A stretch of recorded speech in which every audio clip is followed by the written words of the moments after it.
Se dice que los delincuentes rara vez experimentan emociones, dada la naturaleza de sus acciones. Sin embargo, la realidad es completamente diferente, ya que no importa cuán malvado seas, si pierdes a lo que una vez te brindó felicidad, como tu familia, terminarás abatido. El Mayo Zambada no fue la excepción. ¿Qué sucedió? Quédate hasta el final del video para descubrirlo. Antes de comenzar, por favor, deja tu huella dándole al botón de me gusta y suscríbete, nuestras historias seguramente te cautivarán.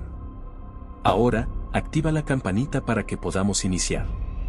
Ismael el Mayo Zambada nació el 1 de enero de 1948 en el pequeño pueblo de El Álamo, en Sinaloa, México. Desde su juventud, la vida en esta zona rural estuvo marcada por la pobreza y la lucha constante por subsistir. El Mayo creció en una familia modesta y trabajadora. Su padre, un agricultor, se dedicaba al cultivo de maíz y frijoles, mientras que su madre se ocupaba del hogar y cuidaba a sus 7 hijos. A pesar de las dificultades económicas, la familia Zambada se mantenía unida por fuertes lazos afectivos. Para Ismael, estos vínculos familiares eran la base de su vida. Desde pequeño, Ismael mostró gran determinación y ambición. A pesar de las limitaciones, su familia le ofreció un apoyo incondicional. En muchos aspectos, sus valores y el sentido de unidad fueron fundamentales en su vida. Los principios de trabajo arduo y lealtad que aprendió en su hogar influirían en sus decisiones futuras, aunque también lo conducirían hacia un camino peligroso y controvertido. Durante su adolescencia, la escasez de oportunidades y el contexto socioeconómico de su entorno llevaron a Ismael a buscar alternativas para mejorar su situación. Los ingresos que su familia obtenía del campo no eran suficientes para cubrir todas las necesidades básicas, y la idea de una vida mejor comenzó a formarse en su mente. Fue en este contexto que el joven Ismael empezó a involucrarse en actividades ilegales, inicialmente como un medio para obtener dinero rápido. Sus primeros pasos en el mundo del narcotráfico se dieron a través de pequeñas transacciones y el contrabando de marihuana. Pero lo que comenzó como una forma de salir adelante se transformó en un camino hacia el poder y la influencia en el narcotráfico. En la década de 1970, Ismael Zambada comenzó a formar su propio grupo de traficantes en Sinaloa, estableciendo conexiones con otros narcotraficantes y organizaciones delictivas. Durante este tiempo, conoció a Joaquín El Chapo Guzmán, quien se convertiría en uno de sus socios más relevantes. Juntos, ambos comenzaron a expandir sus operaciones y a consolidar su presencia en el mercado de narcóticos. La relación entre Zambada y Guzmán se fortaleció a medida que ambos enfrentaban y superaban desafíos en el violento mundo del narcotráfico. La relación del Mayo con su familia seguía siendo un aspecto crucial de su vida, incluso mientras se adentraba en el mundo del crimen, a pesar de su creciente implicación en actividades ilegales. El Mayo Zambada mantenía un vínculo cercano con su familia. Sus hijos, en particular, desempeñaron un papel importante en su vida. A menudo se les veía en eventos familiares y en las reuniones que él organizaba. Aunque su negocio clandestino requería constante discreción, el valor de la familia y la lealtad que había aprendido de sus padres continuaron siendo fundamentales para él. Sin embargo, a medida que su influencia creció, también aumentaron las tensiones y conflictos en su entorno. El Mayo comenzó a enfrentar una serie de desafíos que incluían tanto la competencia interna en el mundo del narcotráfico como la presión de las autoridades. Su ascenso al poder no solo lo colocó en la cima del narcotráfico en Sinaloa, sino que también lo convirtió en un objetivo para otras organizaciones y para las fuerzas del orden. A lo largo de su carrera, Ismael Zambada fue conocido por su habilidad para mantener un perfil bajo y evitar la atención pública. A diferencia de otros narcotraficantes que buscaban fama y reconocimiento, él prefería operar en las sombras, utilizando su inteligencia y su capacidad para manejar relaciones complejas en el mundo del crimen. Esto le permitió construir un imperio que abarcaba no solo México, sino también una red internacional de tráfico de drogas. A pesar de estar inmerso en el oscuro mundo del narcotráfico, su familia seguía siendo una fuente de apoyo y estabilidad. Los lazos familiares eran esenciales, y Zambada se esforzó por proteger a sus seres queridos, asegurándose de que estuvieran bien cuidados y alejados del peligro directo siempre que fuera posible. Esta dedicación a su familia, combinada con su astucia y habilidad para operar en el submundo, le permitió consolidar su posición en el narcotráfico y mantener un imperio que perduró durante décadas. El enfrentamiento con los Zetas comenzó a intensificarse a mediados de la década del 2000, cuando el grupo, originalmente una rama del Cártel del Golfo, se separó y formó su propia organización criminal. Esta decisión generó una nueva dinámica de violencia y competencia en el narcotráfico. Los Zetas se destacaron por su brutalidad y su estructura paramilitar, convirtiéndose en un adversario formidable para cualquier cártel que se interpusiera en su camino. Su capacidad para aplicar tácticas de terror y su enfoque en la violencia desmedida fueron factores que desencadenaron una guerra organizada con el Cártel de Sinaloa, liderado por el Mayo Zambada. El enfrentamiento entre ambos cárteles no solo se desarrolló en las calles y territorios en disputa, sino que también se extendió a las áreas de influencia de cada grupo, impactando a comunidades enteras y a los intereses políticos y económicos de la región. A lo largo del conflicto, los Zetas realizaron una serie de ataques implacables contra el Cártel de Sinaloa, que incluyeron emboscadas, asesinatos y secuestros de altos mandos y aliados de Zambada, así como ataques a miembros de su familia.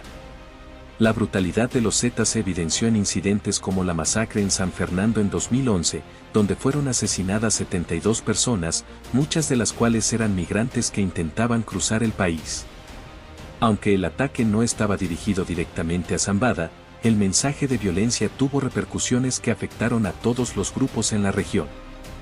El Mayo Zambada, reconocido por su capacidad para operar en la sombra y mantener un perfil bajo, se encontró en una situación complicada. A pesar de su posición dominante en el narcotráfico, los constantes ataques de los Zetas lo obligaron a tomar medidas drásticas para proteger su imperio y a sus seres queridos. En múltiples ocasiones, Zambada tuvo que cambiar de ubicación y reforzar la seguridad de sus propiedades y de su familia. Los Zetas no solo amenazaron con hacerle daño a El Mayo, sino que también dejaron claras sus intenciones de atacar a sus seres queridos. Una táctica que buscaba presionar psicológicamente a Zambada y desestabilizar su organización desde adentro. En respuesta a estas amenazas, El Mayo intentó diversas estrategias para salvaguardar a su familia y a su organización. Entre las medidas que tomó estaban reforzar la seguridad, reubicar a miembros clave de su familia y emplear tácticas de contrainteligencia para prevenir y neutralizar posibles ataques.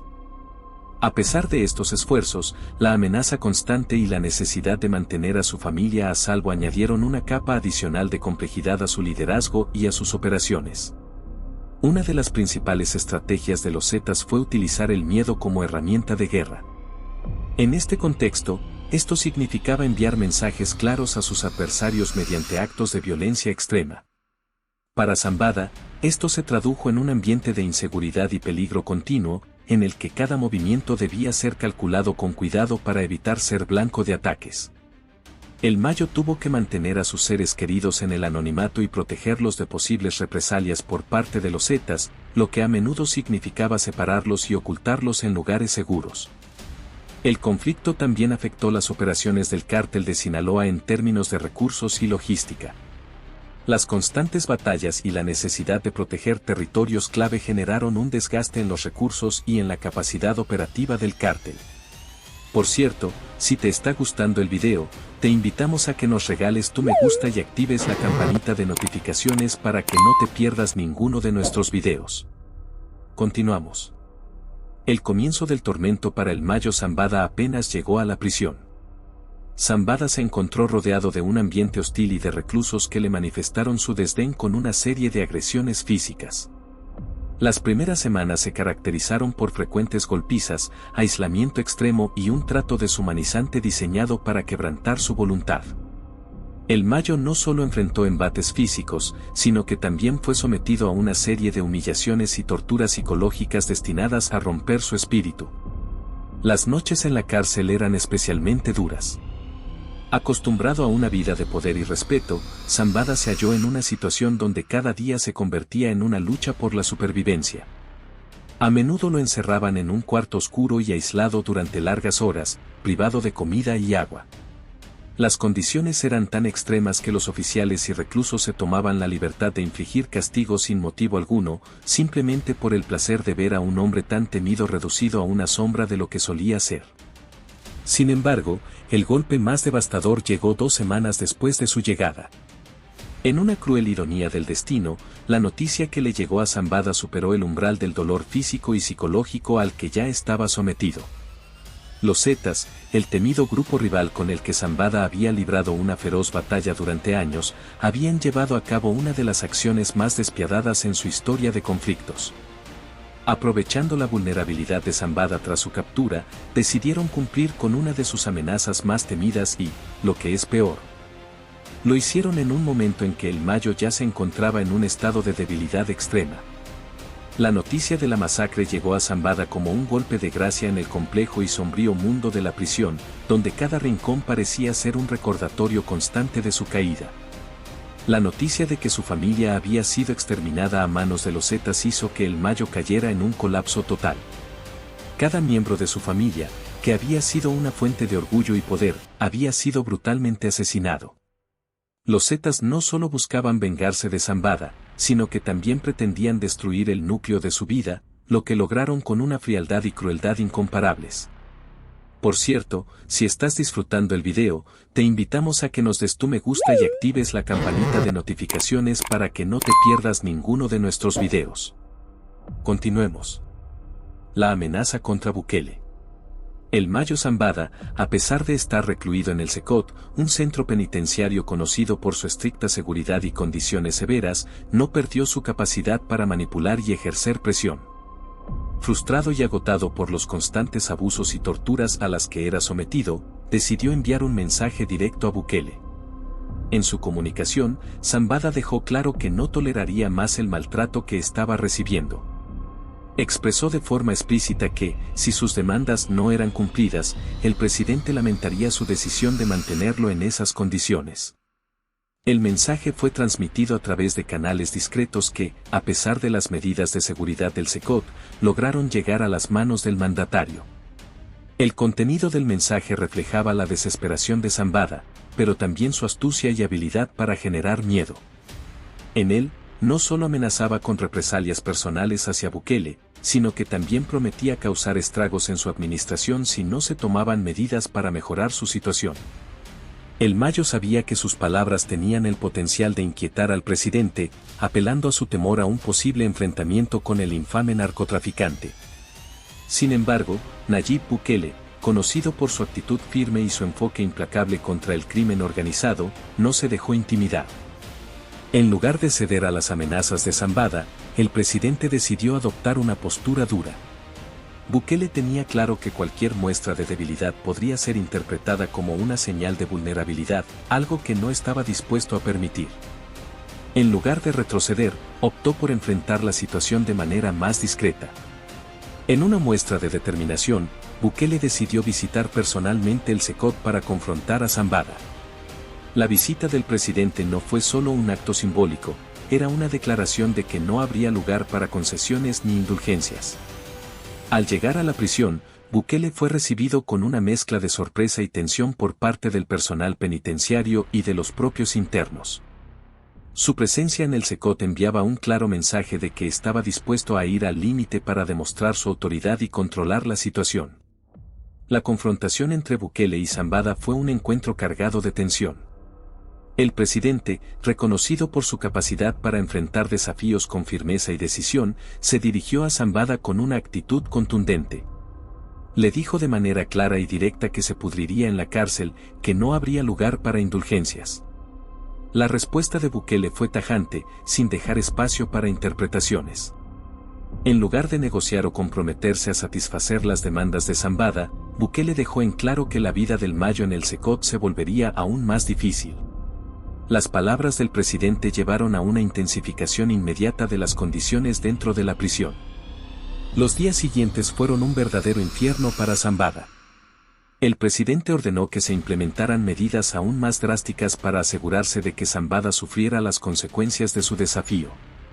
Los abusos se volvieron más frecuentes y severos, con Zambada enfrentando torturas físicas y psicológicas que habían sido previamente moderadas.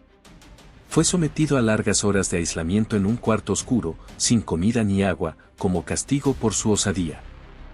Esta nueva etapa en la vida de Zambada en el Secot estuvo marcada por un trato extremadamente duro, diseñado para quebrar su resistencia y demostrar que el poder del presidente no debía ser cuestionado. El ambiente en el Secot se volvió aún más hostil para el Mayo Zambada. Las condiciones en las que vivía empeoraron a medida que el personal de la prisión, siguiendo las órdenes de Bukele, aumentó la presión sobre él. Las torturas físicas se intensificaron y el trato inhumano se convirtió en una rutina diaria. Los otros internos también notaron el cambio en el ambiente y en muchos casos, Zambada se encontró aislado y vulnerable. El clima de miedo y opresión que se instauró en la prisión era palpable, con el Mayo Zambada siendo el objetivo central de un sistema que buscaba hacerle pagar el precio por desafiar la autoridad del presidente. Y así llegamos al final de este video. Si te gustó, te invito a que nos des tu me gusta para seguir creando más contenido como este.